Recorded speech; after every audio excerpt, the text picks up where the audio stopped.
Hi எல்லாரும் எப்படி இருக்கீங்க? Welcome to our channel shades of Priya ராகுல். நம்ம இன்னைக்கு கிறிஸ்பியாக மொறுமொறுன்னு ரேஷன் பருப்பில் வடை எப்படி செய்யலாம் தாங்க பார்க்க போகிறோம். வீடியோக்குள்ளே போகிறதுக்கு முன்னாடி நம்ம சேனலை சப்ஸ்கிரைப் பண்ணாதவங்க மறக்காமல் சப்ஸ்கிரைப் பண்ணிக்கோங்க. உங்களுக்கு தேவையான அளவு ரேஷன் பருப்பை நல்லா க்ளீன் பண்ணி எடுத்து அது கூடவே கொஞ்சமாக தண்ணி விட்டு 2 மணி நேரமுக்கு நல்லா நனைய வச்சுருங்க. 2 மணி நேரம்க்கு அப்புறமா நீங்கள் நனைய வச்சுருக்க பருப்பை தண்ணியை ஃபுல்லாக ஃபில்டர் பண்ணிவிட்டு பருப்பு மட்டும் எடுத்துக்கோங்க. எடுத்துட்டு அதை மிக்ஸி ஜாரில் ஆட் பண்ணிக்கோங்க. அந்த பருப்பை மிக்ஸி ஜாரில் பருப்பை எடுத்துட்டு அது கூடவே கொஞ்சமாக பச்சை மிளகாயும் எடுத்துக்கோங்க.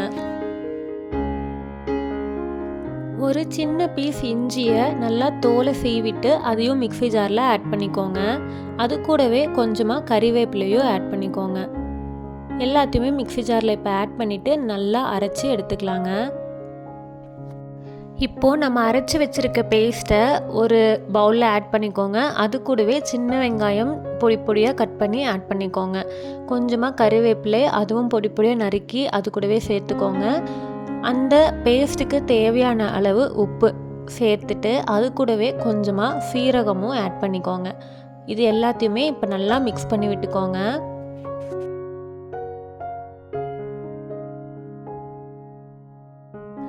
நம்ம இப்போது மாவு ரெடி பண்ணியாச்சுங்க.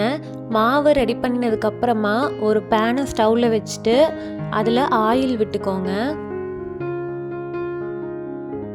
நான் கடலை எண்ணெய் தாங்க எடுத்திருக்கேன். எண்ணெய் நல்லா காஞ்சதுக்கப்புறமா நம்ம எடுத்து வச்சுருக்க மாவை சின்ன சின்ன உருண்டையாக அந்த எண்ணெயில் போட்டுருங்க. மீடியம் டு லோ ஃப்ளேமில் வச்சுக்கோங்க. அப்போ தான் நம்ம போட்டிருக்க மாவு ஒரே மாதிரி வெந்து வரும். ஹை ஃப்ளேமில் வச்சிங்கன்னா நம்ம அந்த மாவில் ஆட் பண்ணியிருக்க வெங்காயம் கறிவேப்பிலை இது எல்லாமே கருகிடுங்க. ஸோ நல்லா இருக்காது.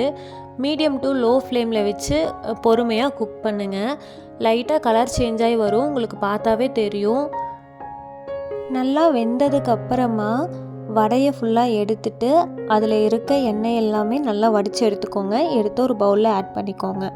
அவ்வளோதாங்க, கிறிஸ்பியாக நல்லா மொறுமொறுன்னு நம்மளோட பருப்பு வடை ரெடி ஆயாச்சு.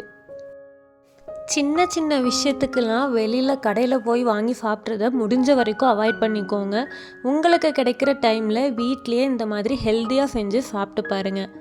இந்த ரெசிப்பியை எல்லோரும் மறக்காமல் வீட்டில் ட்ரை பண்ணி பார்த்துட்டு எப்படி இருக்குன்னு கமெண்ட்டில் சொல்லுங்கள். இதே மாதிரி நிறையா வீடியோஸ் பார்க்குறதுக்கு நம்ம சேனலை மறக்காமல் சப்ஸ்கிரைப் பண்ணிக்கோங்க. தேங்க்யூ.